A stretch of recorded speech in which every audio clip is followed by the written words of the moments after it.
who is struggling. Particularly, let's focus on his biggest opponent, although their biggest relative to the field. It doesn't really look like he stands much of a chance. DeSantis is sitting at 15% with Trump at 54%. You can see that massive gap between Trump and DeSantis, a steady decline in DeSantis's performance in the polls, steady incline in Trump's. And you can see DeSantis is being caught up by some of the rest of the field down there. And on the state level, DeSantis isn't doing much better. In fact, new polling shows that he's not even in second place in the presidential primary in New Hampshire. He's actually in third behind Chris Christie, and you know that makes him so mad. You know that makes him so angry. So he's tried some new strategies, one of which was giving an interview to not just right-wing drivel magazines. Instead, he spoke with Time magazine. And let's highlight a few of the things he said in that. He was asked about the rights of parents of trans children who are being prevented by Florida from accessing the medical care they believe is in their kids' best interest, their doctors believe is in their kids' best interest. This is what he had to say. As a parent right now, I can't take my 6-year-old daughter to get her a tattoo, even if I want to do that. You don't have the right to do things that are going to be destructive to kids. I think that some of these parents are being told by physicians who are making a lot of money off this that you have to do this, otherwise your kid can end up doing something like commit suicide.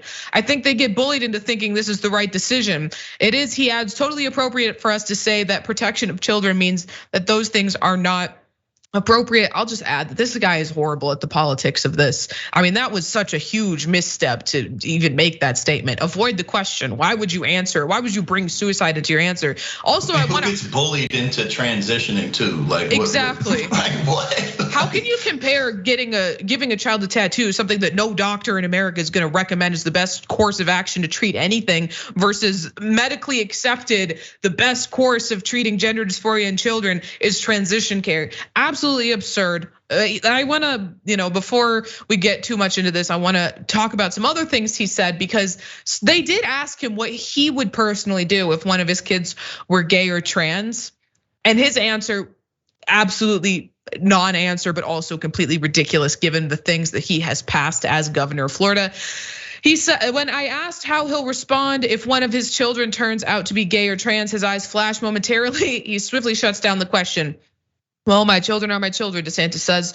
We'll leave that between my wife and I. Incidentally, he doesn't want to allow other parents to have that same option to leave those choices between the parents and their doctor. He wants to insert the state into the family.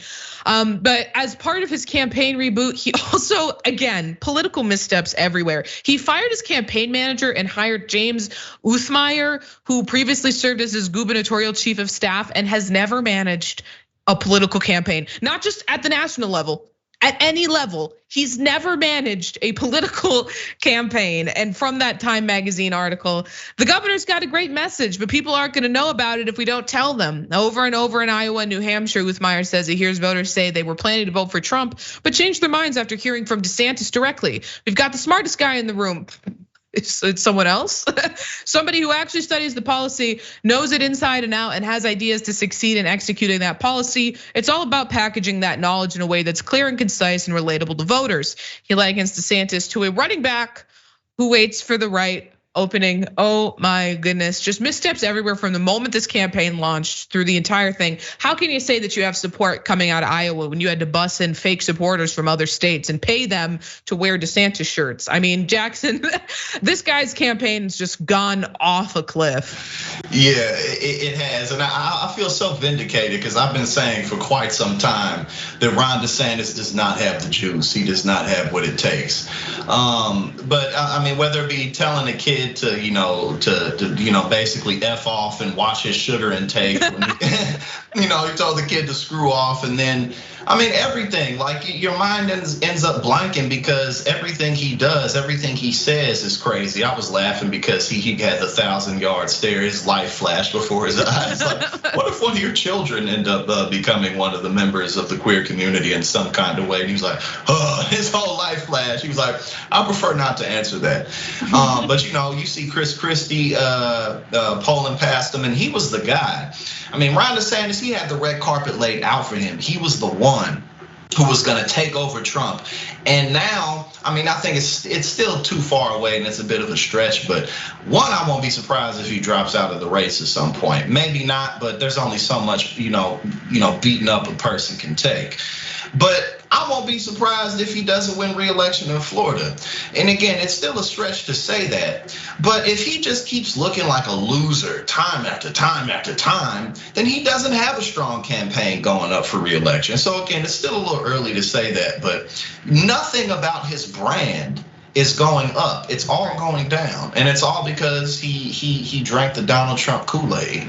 Right, and the only reason he became the governor of Florida in the first place was because his Democratic opponent had a sex-drug scandal right before the election. Then he got the Donald Trump endorsement, as Trump described. He cried on the phone with him, begging to endorse. Right, begging and pleading. I choose to believe that that's true. I know Trump is a big-time liar. I would like to just personally believe that that's true. In some fashion, yeah, for sure. Right. Okay, we'll keep you guys all updated on what's going on with the election. Again, don't forget to check out TYT is going to be hosting a panel to give commentary on the debate when that happens next week. So make sure that you check that out. Again, it is Wednesday, August 23rd. Check out the Damage Report podcast each day, wherever you get your podcasts, whether Pocket Casts or Stitcher or iTunes. You can join me as I give you the news and stories you want, with a range of co-hosts and interview guests jumping in on the fun each day.